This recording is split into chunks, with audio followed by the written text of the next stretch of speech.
Yeah. And you weren't really sparring. You were fighting. We were fighting all the time. And guys getting dropped all the time. And that was just the kind of gym that I was in. There's no coming back from that. The people who, like, dissipate their teeth through drug usage, you don't get, like, a second set. Didn't look like he got out of first gear. Jake Paul was just on pure survival mode from round 1 right through to round 6. I don't know if he's got a moral victory going 6 rounds. Maybe he has. People might give him credit for going 6 rounds. But he got in there and just survived. He just went in there and ran like a chicken from round 1 right through to round 6 when he got splashed. Jake Paul's recent fight against Anthony Joshua has ignited a firestorm of reactions from analysts, boxing experts and commentators, raising serious questions about his legitimacy as a professional fighter. From the moment the bout was announced, there was skepticism regarding Paul's ability to compete against a seasoned heavyweight champion, and the fight itself confirmed many of those doubts. Deal with the fact that Anthony Joshua is going to connect with a bomb and breaks his jaw in 2 places. Yeah. And he's fucked. His jaw's wired shut now. He lost teeth. See, I mean, he made it to the 6th round. Yeah. Pretty wild. Did they put your teeth back in when they pop out like that, or are they gone forever? I don't know. But it's just wired shut for like 6 weeks now. Yeah, you got to eat nothing but protein shakes. Bro. Oof. It's a crazy world. The thing is that Sam Jones, for instance, stressed that simply dodging punches or retreating fails to prove competitiveness.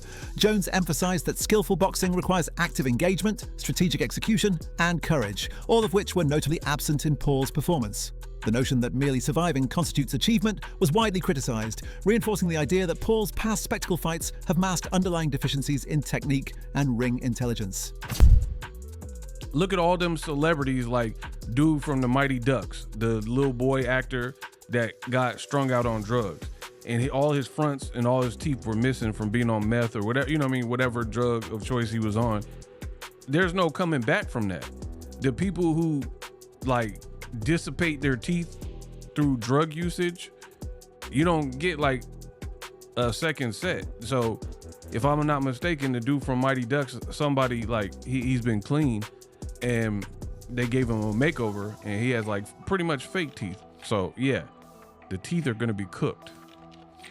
Now, I agree with the other part that Rogan was saying, but let's keep going. I think he went into that fight knowing that was probably going to happen. Yeah. And ultimately, the big win for him would be that he was even willing to do it and that he could do well for a little bit. Yeah, and I've already expressed my thoughts on this. I'm not giving no props for a person who says I am a real deal boxer because I went in and get smashed and got my jaw broken, but I lasted longer than Ngannou. But I was crazy enough to try. Because, to be honest, we're way past the honeymoon stage with a person like Jake Paul. You've been in this for long enough to go through fight camps, dedicate your time, effort, energy, money, spar with people. You spar with some quality names because you have resources and money or whatever. So we're well past that to the point where you just get credit for stepping in. You maybe got credit your first fight or whatever, first couple of fights for. David Haye, a former world champion, added context to the bout by analysing Joshua's tactical approach. He explained that Anthony Joshua did not need to land an immediate knockout blow because boxing is rarely about instant finishes. That's usually what happened. What was always going to happen. A lot of people thought it would only last 1 round, 2 rounds, but you've got to give Jake credit. He went out there and had a solid game plan and was implementing it at times, was landing shots and was avoiding getting hit with the big shots. But there's a reason we have weight categories in boxing, and I'd say he sticks with the cruiserweight division where the guys are the same size as him, because that, without having the schooling, the many years, I was able to give away 100 pounds in weight because I've been boxing since I was 10. I was an international amateur and world champion at cruiserweight. That's why I was able to do the big jump and use the tactics that he used to win the heavyweight championship. But credit to him, nothing but respect for Jake Paul for putting on such an event and putting himself in harm's way. I would imagine some people back home for you are going to say, man, AJ should have gotten out of there in 2 rounds. No, anyone who understands boxing knows it's very difficult to close the range on someone who doesn't want to hold his feet. And is AJ supposed to just run around swinging and missing? No, he's supposed to wait for the right opportunity, which he did. And once the opportunity presented himself, he landed and the fight was over. But yeah, anyone who kind of gives AJ stick because he didn't knock him out in one round doesn't understand boxing. What level would you say Jake Paul is after that performance? Pardon? What level would you say Jake It's Paul hard, is? it's hard to tell. It's very, very difficult to see what level he was because he was fighting someone in the top 5 and The fight also highlighted a growing pattern in Jake Paul's career that has drawn criticism from analysts and fans alike. Historically, Paul has faced opponents who are retired boxers, athletes from other disciplines such as MMA, or entertainers, rather than top-level active professional fighters. Fighters, not boxers, like Anderson Silva, Tyron Woodley. None of them are boxers.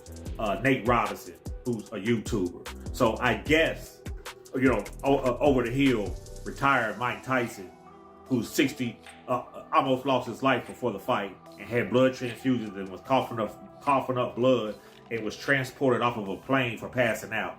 And Jake Paul wanted to fight him and still tried to knock him out. A lot of y'all like to say he had mercy on Mike, but I promise you, I watched the fight. Just go back and watch it again. He was trying to knock Mike Tyson out from beginning to end. He could not do it. The reason he couldn't do it is because he refused to get too close to Mike Tyson, because Mike Tyson always would swing back, and he knew could not take that punch from Mike Tyson. So he hit and he ran. And at the end of the fight, he was not showing mercy on Mike. He was trying to make sure that he doesn't get knocked out or caught with something stupid, because he knows he's about to win. He didn't want to risk it. I'm not going to keep letting y'all run with this narrative that Mike Tyson was following a script with all these fake script posts running around on Facebook, or saying that he had mercy on. Eddie Hearn, Joshua's promoter, reflected calmly on the fight, praising Joshua's execution of a patient and disciplined strategy. Hearn described how Joshua had planned to wear Paul down gradually before delivering the decisive knockout. He said before the fight, I'm going to break him down and then I'm going to knock him out. And that's exactly what he did. I thought it'd be all over within 3 rounds. But, when I got in the ring after, because I was shouting, just, anywhere, I got in, he went, what are you rushing me for? And I was like, oh, sorry. So, but like, obviously he knows what he's doing, and actually now quite pleased that we got the rounds, to be honest. Yeah, I saw you said that. Really random, I was on Twitter and I saw Jake Paul's mum said she wants to get in the ring and punch you. She said she doesn't like the smug look on your face. She is promoting her book, so I'm not sure if she wants, But did you see that? What did you think of that? No, I was very sad because I couldn't have been nicer and more respectful of Jake and what he's done. And I think Logan's amazing. I think he's an incredible athlete. And I shook Jake Paul's dad's hand in the ring, And if I would have seen Mum, I would have said, all right. But I think over the years, we've obviously had our beef, and she probably don't like me anyway. And I am probably a little bit smug. I wasn't smug after the fight because I would have been more smug if it was all over in a round. So, no, I'll give Jake respect. And, sorry, Jake's mum doesn't like me, but if she can send me a free... Analysts like Duke McKenzie argued that the knockout effectively confirmed Paul's limits, illustrating a vast disparity in skill and preparedness. McKenzie noted that Paul's performance, while perhaps courageous in the sense of stepping into the ring, was insufficient to compete at an elite level. Like when you've got a fly on the windscreen and you're trying to swat it, and you're trying to swat it and you miss and you keep tapping, and then eventually, bang, you get it. That's exactly what that fight was. Jake Paul didn't get in there to win last night. He got in there to survive. And he didn't do a better job of surviving. He sold the fight brilliantly. That's what he is. He's a salesman. And he's a YouTuber, influencer, call him whatever you want. So from that perspective, he did his job, but he never got in there to win. He just got in there to get beat up. I'm glad Anthony Joshua done a number on him. This is why boxers are boxers, YouTubers, whatever they want to call themselves, influencers, they should stay in their lane and fight people that they're supposed to fight on their level. This guy was never on Anthony Joshua's level, and Joshua did what he needed to do, did what he had to do for the sake of boxing, and blow this guy out and just knock him out. What about the fact that Jake was able to land on him clean a couple of times? What did you make of that? Oh, listen, you can't get into the water without getting hit. Fortunately for Joshua, that guy can't break an egg. So he was never in any danger. you know, he's always going to get hit back. I mean, you know, it was 6 rounds. Anthony Joshua was always going to take at least 1 or 2 shots over that 6-round period, but it was nothing to hurt him. It was nothing to bother him. And like I say, this is all about getting AJ's confidence back. Okay. If Jake Paul fights, if he fights KSI or KFC or whatever his name is, then those two are evenly matched, aren't they? They're evenly matched, and then they could fight, you know, and then. The conversation extended beyond technical analysis to include the spectacle surrounding the event. Paul's previous bouts, including his fight with Mike Tyson, had already raised questions about authenticity and safety.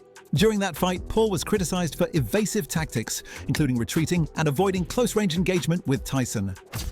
Now, I know it's not easy to fight a guy that's running away from you, and Jake Paul made a ring bigger. It was 22 by 22 as It's opposed a huge to 20 ring. by When I was 20. looking at it, I'm like, holy shit, this ring's massive. I had said before the fight, I tweeted, I said, it was like a soccer field that they were, you know, fighting in, right? Yeah. And, you know, it's not easy to do that, but he just looked poor in there and like he didn't really care. And, you know, you're being paid that much money and people are, you know, I looked at tickets today just to see on their ticket map how many tickets were left and what it was like. And there was tickets being sold for $3,500.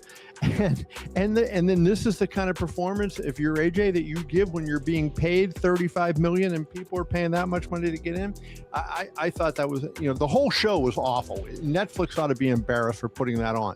But that main event was just... Carl Froch and other boxing purists expressed concern that Paul's visibility in the sport undermines serious competition. Froch warned that when social media clout and entertainment value are prioritized over skill, the credibility of boxing is at stake. This sentiment was echoed by commentators like Sam Jones, who highlighted the difference between survival and mastery.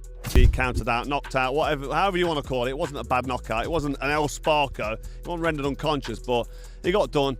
He got it on the chin. He went over. He didn't beat the count. He was sort of up on his feet. But if I'm honest, the whole fight was terrible, wasn't it? It was just so bad. It was just shit, wasn't it? A proper bad fight for AJ. And let me start with AJ. AJ was following him around the ring a little bit, sort of pouring with the jab, putting the jab on the shoulder of Jake Paul, sort of putting him in the corner and not really pulling the trigger on the right hand. He didn't seem to be motivated to go in there and just smash Jake Paul into oblivion in the first 1 or 2 rounds, which I think he could have done. But he's been out of the ring 15 months, he's a bit slow on his feet, a bit ring rust maybe, and it's hard. When I used to spar novice amateurs, even when I was a world champion pro, if you're not motivated, sometimes you can have a couple of bad rounds and you're sort of looking at your opponent and a jab hits you or right hand hits you.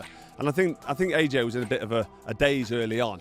Just walking him around, touching the jab on his shoulder, not really pulling the trigger on the right hand. Didn't look like he got out of first gear. Jake Paul was just on pure survival mode from round 1 right through to round 6. I don't know if he's got a moral victory going 6 rounds. Maybe he has. People might give him credit for going 6 rounds. But he got in there and just survived. He just went in there and ran like a chicken from round 1 right through to round 6 when he got splattered. And it's like... It's just, you can't really justify what he's done because this is supposed to be a professional sanctioned boxing match, and I think it brings the integrity of the sport down when somebody like AJ is a 2-time world champion can't get in there and just completely dismiss somebody like Jake Paul, who I've said for ages can't fight. He's not a professional boxer. It's just AJ following him around, touching him to the shoulder. Round 1 came and went. Round 2 was much of the same, bit slow. I think AJ got caught with an overhand right at one stage, but sometimes when you're out in the rain, you're going to get wet. He was following him around, taking his eye off the ball, probably a bit undermotivated, thinking, what's this guy doing that's in front of me?